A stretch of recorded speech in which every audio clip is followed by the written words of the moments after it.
Oke, Assalamualaikum warahmatullahi wabarakatuh. Baik, hari ini kita akan menyampaikan terkait dengan materi napping.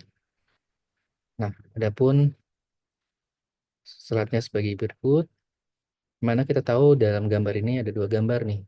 Ada dua perawat yang tidur di ruangan, dan ini menggambarkan kebiasaan teman-teman perawat di ruangan saat berdinas malam. Oke, ini biodata atau CV saya. Outline, yaitu pertama definisi, kemudian ada manfaat, dilanjutkan dengan jenis-jenis napping. Dan kemudian nanti di akhir kegiatan kita akan melakukan demonstrasi lembar checklist secara langsung. Oke, kita persepsi terlebih dahulu. Kita tahu di gambar apa yang menjadi pandangan dari teman-teman. Silakan tuliskan di eh, chat ataupun forum ataupun di bagian lembar jawaban yang ada di e-learning. Menarik sekali yang mana pada poin ini kita lihat bahwa ada seorang perawat yang tidur di bagian kursi panjang ya. Nah, ini yang menunjukkan bahwa perawat bisa tidur dimanapun. Menarik sekali. Tetapi apakah itu ideal atau tidak dalam pelaksanaan di dinas atau saat dia kerja? Oke, kita menyinggung terkait napping. Napping itu sendiri adalah didefinisikan sebagai lelap sejenak yang disengaja saat dinas malam dengan memerhatikan aspek tertentu sehingga dapat membantu perawat untuk beristirahat sebentar di salah-salah pekerjaan. Ya, kita tahu bahwa perawat itu berdinas malam, yang mana akan mengganggu pola ritme dia tidur selama kehidupan dia. Artinya, perawat pasti dinas malam. Tidak ada perawat shift yang tidak melakukan dinas malam. Nah, namun, dia juga adalah manusia yang sifatnya harus melakukan tidur pada malam hari. Ini menjadi dilematis. Oleh karena itu, terkadang untuk tidur di rumah sakit itu menjadi dilema. Tidak ada suatu kebijakan menyebutkan bahwa tidur di rumah sakit itu diperbolehkan. Nah, namun sesuai dengan materi sebelumnya, perawat boleh beristirahat. Nah, oleh karena itu kita akan melakukan perubahan mindset. Pertama, bahwa teman-teman tidak dianjurkan untuk tidur, tapi teman-teman bisa napping dengan definisi seperti ini. Oke, siapa sih yang bisa mengerjakan napping? Semua perawat atau pekerja yang bekerja di antara tengah malam atau hingga jam 6 pagi. Oleh karena itu, perawat bisa melakukan itu. Yang siapa yang diprioritaskan untuk melakukan napping? Pertama, perawat yang merasa lebih mengantuk atau melaporkan mengantuk saat dinas malam.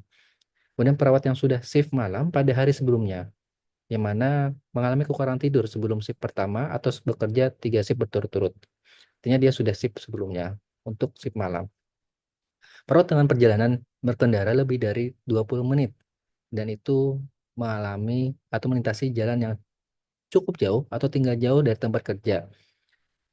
Apalagi ditambah menggunakan transportasi umum yang harus berdiri. Kemudian perawat dengan SIFOK, sleep disorder, apnea, insomnia, ataupun gangguan tidur lainnya yang menyebabkan dia mengalami masalah tidur. Nah, ini menjadi prioritas. Prioritas ini yang paling utama adalah dia saat itu merasa ngantuk berat ya. Nanti diatur sedemikian rupa bahwa dia yang pertama untuk napping pada periode awal. Oke, kemudian apa saja jenis-jenis napping? Yaitu pertama adalah nano nap, yang mana didefinisikan sebagai tidur dengan durasi 10-20 detik. Ini biasanya singkat sekali ya, dan belum diketahui manfaatnya. Dan kemudian ada micro nap, yaitu tidur selama 2-5 menit. Ini kalau nano nap biasanya kita terpejam sebentar ya. Nah, itu menunjukkan bahwa kita sebenarnya udah mulai mengantuk. Kemudian micro nap 2-5 menit. Dan ini sedikit efektif menghilangkan rasa kantuk. Biasanya kita tidur sebentar di kursi atau kita coba memejamkan mata di sofa, kursi, itu akan sangat membantu. Namun itu sangat tidak nyaman jika dilakukan dalam durasi yang lumayan lama. Kemudian mini nap, tidur dengan durasi 5-20 menit yang memberikan manfaat meningkatkan konsentrasi dan performa motorik ya. Kemudian ada power nap. tidur sekitar 20-30 menit terbaik untuk kembali bekerja. Dengan manfaat menghilangkan rasa kantuk, meningkatkan konsentrasi dan performa motorik serta memperbaiki memori. Pada jenis napping, power nap adalah salah satu yang ideal dalam pelaksanaannya. Dan kemudian ada bed nap, itu tidur pada sekitar durasi 30 menit yang namun berdampak pada sleep inertia, yaitu rasa pusing berputar pada setelah bangun. Kemudian ada slow wave sleep nap, itu tidur 60 menit yang mana bermanfaat untuk membantu proses memori dan mengingat tempat dan fakta. Dan terakhir full cycle nap, yaitu tidur sekitar 90 menit atau satu siklus penuh dengan memperbaiki memori emosi, meningkatkan kreativitas baik dilakukan sebelum tes ataupun deadline. Nah, idealnya untuk napping pada dinas malam adalah 20-30 menit. Jika itu kondisi yang tidak memungkinkan untuk full nap, yaitu 90 menit. Jadi dua opsi yang diberikan ketika melakukan napping, terkhusus dalam pelaksanaan kegiatan model ISAN. Dan untuk kita tahu bahwa napping tadi akan mengalami sedikit inersia tidur. Apa sih inersia tidur? Inersia tidur adalah disorientasi sementara dan penurunan kinerja dan atau suasana hati setelah bangun dan retidur.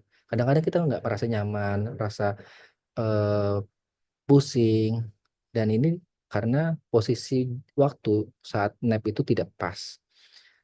Nah, perawat yang mengalami inersia tidur dapat menunjukkan waktu reaksi yang lebih lambat, daya ingat jangka pendek yang lebih buruk, dan kecepatan berpikir, penalaran, mengingat, dan belajar yang lebih lambat.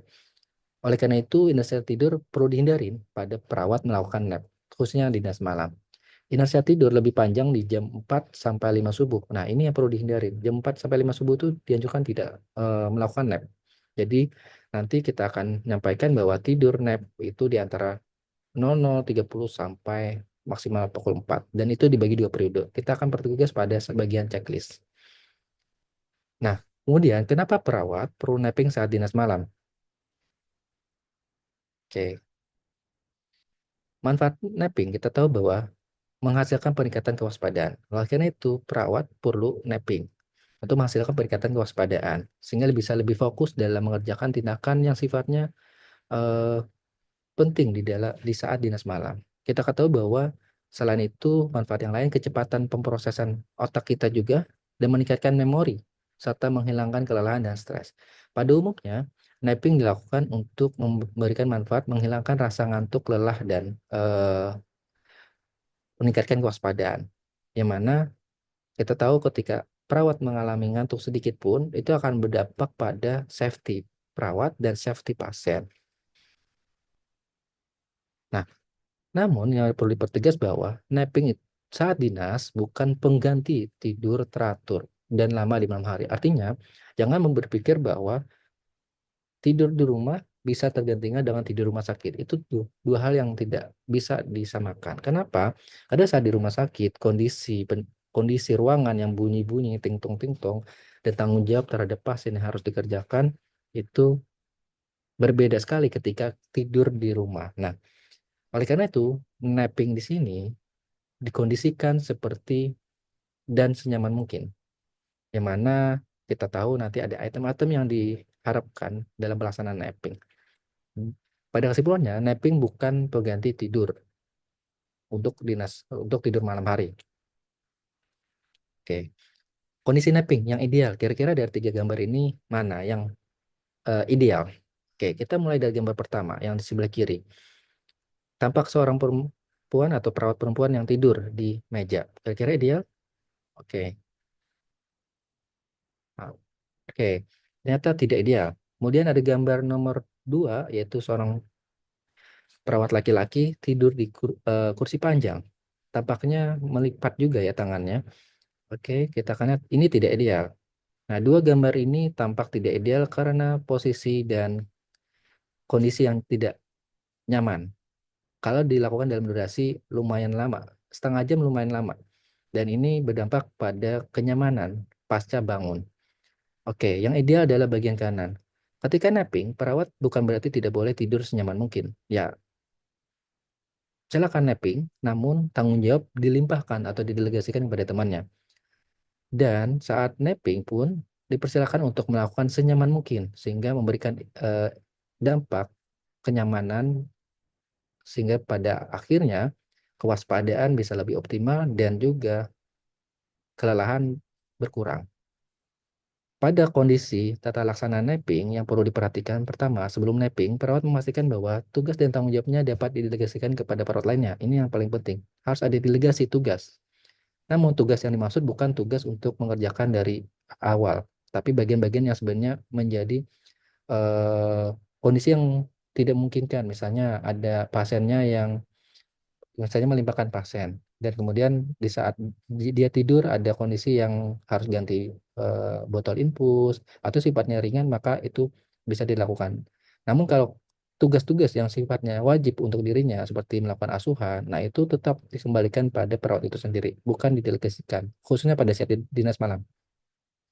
Napping dilakukan di antara 2 periode secara bergantian. Nah, tadi yang saya sampaikan, 00.30 sampai pukul 2, kemudian pukul 2 sampai pukul 3.30. Ya paling paling lama sampai jam 4 pagi. Satu periode itu berselang 90 menit. Artinya ketika perawat itu benar-benar niat untuk tidur, maka bisa melakukan full cycle nap atau 90 menit. Dengan catatan tidak melakukan atau melakukan kegiatan melakukan handphone ataupun minum-minum dulu, nyantai dulu. Nah, ini di luar dari ini. Makanya untuk napping, benar-benar napping. Kemudian perawat yang bernasib dipandu oleh perawat yang penanggung jawab untuk memilih salah satu dari 2 periode tersebut. Nah, perawat penanggung jawab melakukan tugas dalam hal mengelola siapa yang mau periode pertama, siapa yang periode kedua. Kemudian perawat mendelegasikan pasien kepada perawat lainnya yang berjaga. Kemudian perawat yang berjaga tetap standby di station. Jadi ada yang napping, ada yang melakukan standby atau memastikan pelaksanaan kegiatan ataupun menjaga pasien tetap aman. Perawat dapat melaporkan rencana napping di awal kepada perawat penanggung jawab shift. Ya, jika ada kondisi tadi yang sesuai dengan slide sebelumnya. Kemudian perawat yang berjaga harus dapat menghubungi perawat yang sedang napping. Artinya, ruangan antara nurse station dengan tempat nappingnya perawat itu masih dalam koridor yang dekat atau dengan jarak yang dekat. Perawat melakukan napping di bed yang telah disediakan di ruangan tersendiri dengan suhu yang nyaman. Jadi bed atau tempat tidurnya aman, suhunya nyaman. Kondisi ruangan redup hingga gelap. Jadi silakan ruangannya diredukan seperti mau tidur di rumah. Dan boleh menutup pintu tetapi jangan terkunci sehingga tetap mempermudah teman-teman perawat agar membuka jika butuh bantuan. Selanjutnya perawat mengisi form sebelum napping dan sesudah bangun. Nah, ini terlampir, nanti silakan kita saat melakukan demonstrasi checklist kita lakukan bersama. Kemudian durasi lama perawat untuk napping maksimal 90 menit. Ya tadi 00.30 sampai pukul 2 itu akan dibangunkan. Jadi akan dibangunkan oleh periode yang berikutnya sehingga ada gantian. Jadi tidur berlebihan juga tidak bagus karena itu menyebabkan image-nya perawat dikira bahwa hanya tidur saat dinas malam. Kemudian perawat tidak menggunakan HP selama masa periode napping. Silakan menggunakan handphone di saat dia tidak napping atau saat berjaga di nurse station. Oke, itulah terkait dengan materi napping yang perlu diketahui oleh perawat. Semoga bermanfaat. Jika ada hal yang mau ditanyakan, silakan tanyakan melalui grup ataupun melalui forum yang ada. Sekian, terima kasih. Wabillahi taufiq walhidayah. Wassalamualaikum warahmatullahi wabarakatuh.